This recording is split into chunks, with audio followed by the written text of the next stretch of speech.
दोस्तों, मेरा मीशो पे 1 लाख प्लस सेल हो गया है और मैं क्यों छोड़ रही हूँ आखिर मीशो को और क्या पेमेंट फ्रॉड हो रहा है मीशो पे। तो चलिए आपको दिखाती हूँ विद प्रूफ स्क्रीनशॉट के साथ।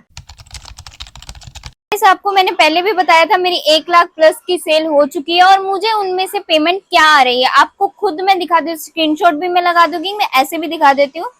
पेमेंट सेक्शन में जाती हूँ मैं, ये देखो सिर्फ मुझे ये रिसीव हुआ है। सिर्फ 1 लाख प्लस सेल करने के बाद मुझे ये रिसीव हो रहा है। 11,000 मेरे पास आ चुका है और ये जो 5900 लिखा हुआ है ना, इनमें से भी अभी काफी कुछ ये माइनस कर करके देंगे।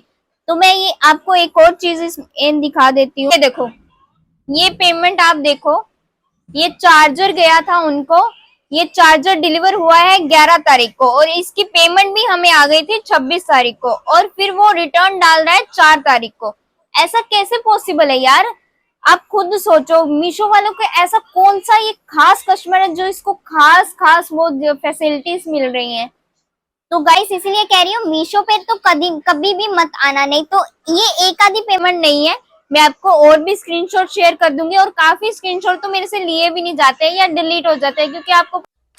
गाइस लाइक एंड सब्सक्राइब जरूर से कर देना, और भी ऐसी वीडियोस मैं बनाती रहूंगी, आपका लॉस ना हो इसीलिए मैं ये वीडियो बना रही हूँ। अगर आप ई कॉमर्स बिजनेस कर रहे हो या फिर मीशो पे हो तो अपनी पेमेंट्स का जरूर से ध्यान रखें। आपको बता दूं कि सबसे पहले पेमेंट फ्रॉड करती है मीशो वाले। मीशो वाले पेमेंट फ्रॉड कैसे करते हैं मैं वो भी आपको बता देती हूँ। जो आपको पेमेंट 2 तारीख को आनी होती है, ठीक है, रात तक तो वो दिखा रहा होता है कि इतनी पेमेंट आपको आनी है। जब आप 3 तारीख को सुबह उठ के देखते हो कि आपके बैंक बैलेंस देखते हो कि कितने पैसे आए, तो क्या देखते हो 2 तारीख को कोई पेमेंट ही नहीं आई है। तो जो 2 तारीख की पेमेंट थी उसको 0 शो कर देते हैं। 2 तारीख की वो पेमेंट गई तो गई कहाँ, हमें बताए ना। फिर ऐसा एक बार नहीं, 2 बार नहीं, काफी बार मेरे साथ हो चुका है ऐसा। इसलिए मैं मीशो में पेमेंट का इतना फ्रॉड हो रहा है कि जो कस्टमर के पास चीज पहुंच चुकी है 15 से 20 दिन के बाद वो बंदा रिटर्न कर पा रहा है कैसे, और वो पेमेंट जो है नेक्स्ट जो हमारे पास पेमेंट आने वाली है उसमें से माइनस कर दे रहे हैं। ये कैसे पॉसिबल है कि आप 15 से 20 दिन के बाद भी कस्टमर रिटर्न कर सकते हैं? इनके कौन से खास कस्टमर है जो 15 से 20 दिन के बाद भी रिटर्न कर दे रहे हैं?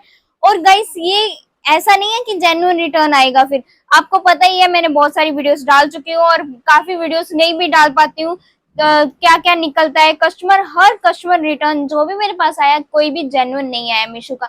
मैं सेम ही प्रोडक्ट भेज रही हूँ, मीशो पे भी काम कर रही हूँ, फ्लिपकार्ट पे भी काम कर रही हूँ। फ्लिपकार्ट पे मेरे 60 प्लस ऑर्डर हो गए, उनमें से 3 से 4 कस्टमर ने रिटर्न किया है बस। और मीशो पे जितने मैंने ऑर्डर भेजे हैं वो सभी के सभी ज्यादातर उन्होंने रिटर्न करे। और रिटर्न में भी क्या है, जो हमारा रियल प्रोडक्ट वो रख लेते हैं और जो कुछ खराब घर में पड़ा हुआ जंग लगा हुआ मीटर ऐसी चीजें वापस कर देते हैं। चाहती हूँ कि आपके साथ ना हो, मीशो पे कभी मत आना। अगर आप सोचते हो कि मीशो सपोर्ट टीम या कोई हेल्प केयर या कुछ भी कस्टमर केयर करते होंगे, नहीं गाइस, इनका टिकट रेस करने का वो रहता है।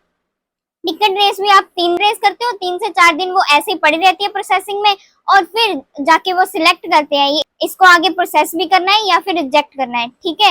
ये इनका कोई भी कस्टमर केयर नंबर या कुछ ऐसा अल्टरनेट नहीं है। इनकी एक फोकट की मैनेजर रखी हुई है जिसको बस 5 दिन बाद कॉल करना है कि आप अपना प्राइस चेंज कर लीजिए, प्राइस को कम कर लीजिए, चाहे आपकी उसमें प्रॉफिट ना हो रहा हो, चाहे वो आपका सामान ही उतने का क्यों ना आया हो, बस उसको ये बताना है कि।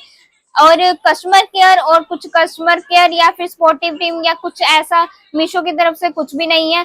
अगर उनका कस्टमर केयर ही नहीं है तो आप खुद सोचो आप उनके साथ कैसे काम करोगे। अगर कल को आप कोई कुछ पूछना ही है, कुछ दिक्कत आ रही है तो आप कैसे उसे हैंडल करोगे?